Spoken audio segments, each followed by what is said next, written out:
So there's a website out there. It's actually the agent of many comics artists. It sells original comic artwork. And someone noticed that Jim Lee, famous comic book artist in his own right, was selling commissions for $20,000 that will be delivered at upcoming shows where Jim will be appearing. And this went viral on Twitter, with some folks being outraged that getting a piece of art from an artist you admire is just so dang expensive, while others were like, you go Jim, get that bag. Hello, I'm Brad. I review tech for creative professionals, and yes, I am a proud member of Team Go Get That Bag. I'm always fascinated by what some people think is an appropriate or inappropriate amount of money for an artist to get paid. And if someone in the art community does really well financially, there always seems to be a line of folks waiting to tear them down in a way that doesn't seem to happen in other high-profile industries. So, little background on Jim Lee. I'm really familiar with him because I grew up in the 90s reading comics, his Marvel stuff, his Image stuff. If you Google the best-selling comic book of all time, it's the X-Men #1 from 1991. Jim Lee was the illustrator, Chris Claremont was the author. Both had worked together on X-Men titles in the past. So this launch was huge. We're talking about two artists at the top of their game. Jim's gone a lot of different directions since then in his career. Today, and for a while now, he's been the chief creative officer over at DC Comics. This is all to say that Jim is a big deal in the comic book superhero world. So his agent, Albert Moy, whose website I referred to at the top of the video, posted this. For the first time in over 15 years, Jim Lee will be taking commission requests to be delivered exclusively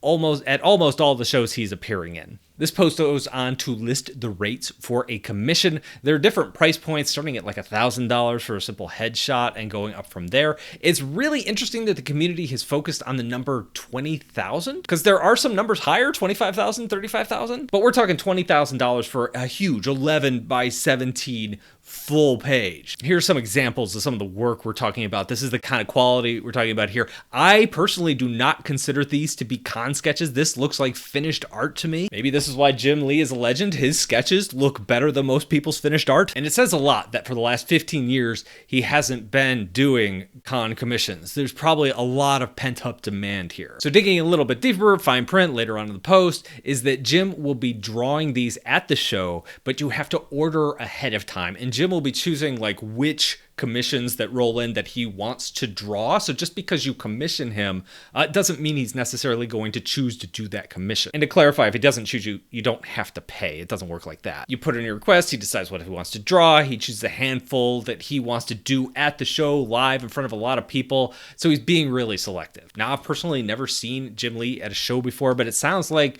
what he's doing is kind of performative. So Gail Simone has this really sweet story over on Twitter where she talked about asking Jim to submit a piece that they plan to auction off to help with another creator's medical bills. And the story is all about how Jim went like above and beyond, and he decided to draw it while taking questions from a live audience. So the picture that he's drawing as he's drawing it is blown up on an overhead screen behind them during a panel. And it sounds like he does that sort of thing at conventions. He is live drawing while he's also kind of entertaining the audience. So it sounds like what's happening this time, instead of him giving them away or auctioning them all off, he's just going to be selling them to some people who really want a commission. So this sounds a lot different than how most other artists are doing commission work or working in Artist Alley at a Comic-Con. Those artists are there, they're at the event, they've rented a table, someone meets them at their table, maybe likes their work, sees their books, buys some stuff and says, wow, I like this so much, I want to commission you to do an original piece. If the artist has time, they might do it there if their table isn't crowded or not a lot of stuff is going on, and they might chat with their fan while they do it.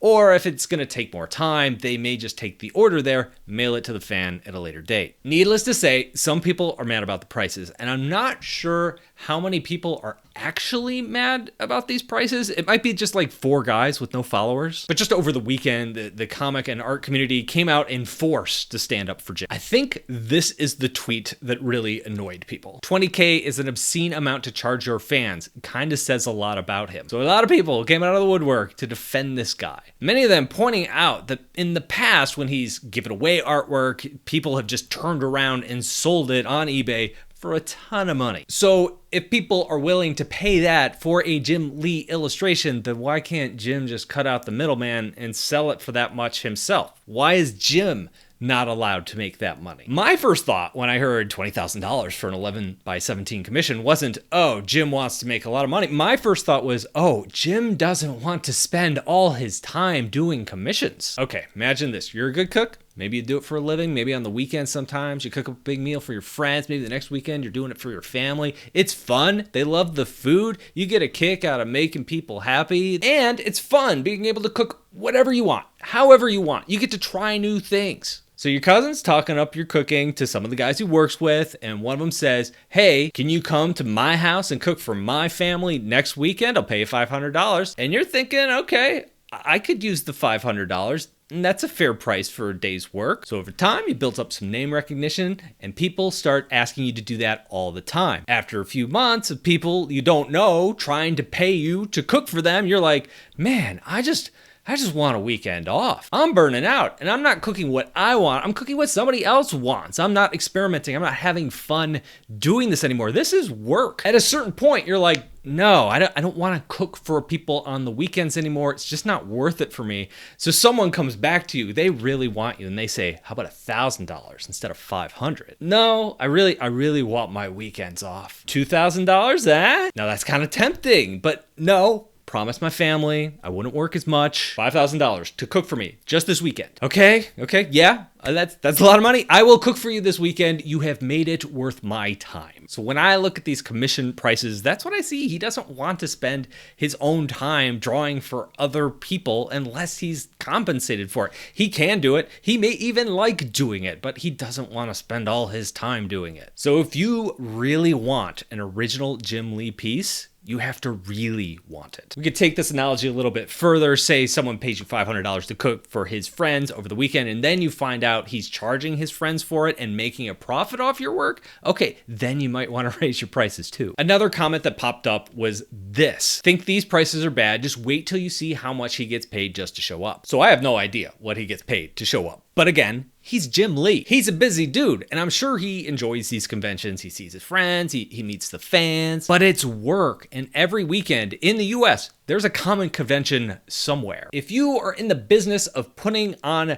comic book shows, what you want to do is bring people through the doors. Well, guess what? Jim Lee at your comic convention brings people through the doors. Jim Lee makes you money. So it's only fair that Jim Lee gets paid some of that money to come to your event instead of all of the other events out there. I think cartoonist Scott Kurtz put it best. The reason Jim Lee can charge $20,000 for a commission is because currently that's what people are willing to pay for one, because it's an original Jim Lee. And yeah, supply and demand. If an actor, a rock star, sports icon charge that much for a full days of work, I don't think anybody would bat an eye. So why not an artist who's at the top of their game? Why are artists criticized for doing this sort of thing? What do you think? Let me know down below in the comments. Thank you all for watching, and I'll talk to you in a couple of days. When I started taking online art courses, I quickly found myself way in over my head. It was like jumping from elementary school straight into college. I needed something that was in between that. My Learn to Draw in 60 Days course is that middle step that goes over the basics of drawing so you can jump into more advanced tutorials and courses with confidence. To learn more about that course and my other ones, go to bradsartschool.com.